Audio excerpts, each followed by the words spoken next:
చంద్రబాబు పాలనలో మళ్లీ రాష్ట్ర ఆదాయం తగ్గింది. డిసెంబర్లో జీఎస్టీ ఆదాయం భారీగా పడిపోయింది.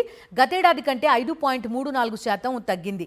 కూటమి సర్కార్ అధికారంలోకి వచ్చినప్పటి నుంచి రాష్ట్ర అప్పులు పెరుగుతుంటే ఆదాయం మాత్రం తగ్గుతూ పోతోంది. జీఎస్టీ గణాంకాల్లో వెల్లడైన చేదు నిజమిది.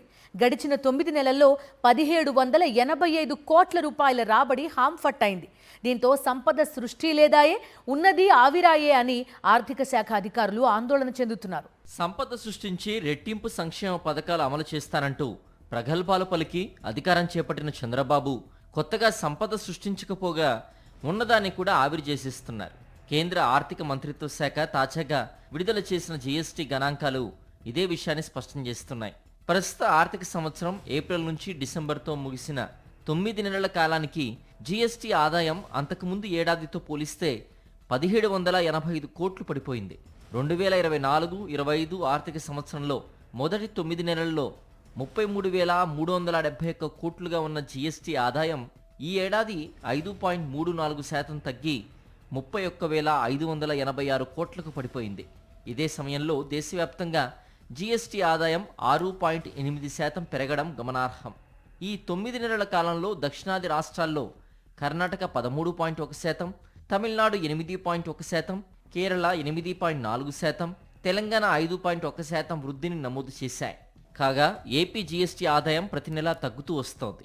ఈ ఆర్థిక సంవత్సరం ప్రారంభం ఏప్రిల్ నెలలో 4,686 కోట్లుగా ఉన్న జీఎస్టీ ఆదాయం క్రమంగా తగ్గుతూ డిసెంబర్ నాటికి 3,137 కోట్లకు పడిపోయింది. జిఎస్టీ ఎందుకంటే చంద్రబాబు నాయుడు గారు చెప్పే లెక్కలకి, అభివృద్ధి లెక్కలకి, తాను వచ్చిన తర్వాత చేస్తున్న గొప్ప ఘనత అని చెప్పుకుంటున్న పరిపాలనకి ఈ వాస్తవ అంకెలకి పోలట్లేదు. జిఎస్టీ తీసుకుంటే 3.48% పెరిగింది లాస్ట్ 2 ఇయర్స్లో. మరి 3.48% పెరిగితే వాస్తవానికి ఎంత పెరగాలి అంటే సగటున 10% పెరగాలి. ఎందుకు సగటున 10% పెరగాలి అంటున్నామంటే, మీరు ఎకానమీ చాలా వృద్ధి రేటు చాలా ఎక్కువ చూపిస్తూ ఉన్నారు. ఆ వృద్ధి రేటుతో పోల్చుకున్నప్పుడు ఇది కనీసం 10% పెరిగి వస్తుంది. కానీ మీరు ఎంత పెరిగింది అంటున్నారు? 3.48%.